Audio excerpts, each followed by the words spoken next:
यांच्या आवाजाशिवाय गोंधळ अपूर्णच, कारण यांच्या आवाजाची जादू आहे ती गोंधळ ऐकायला खूप मनोरंजन आणि एक नवीनच उत्साह आणते.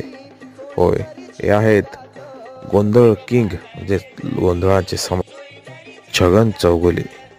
छगन चौगुले यांनी 300 पेक्षा अधिक गाणी गायली आणि या गाण्यांमध्ये त्यांनी देवांच्या कथा, भक्ती, तसेच गोंधळ, पोवाडा अशा अनेक गाणी गायली. छगन चौगुले यांचं खरं ओळख ही त्या नवरी नटली या गाण्याने खूप प्रसिद्ध मिळाली आणि ते घराघरा जाऊन पोचले.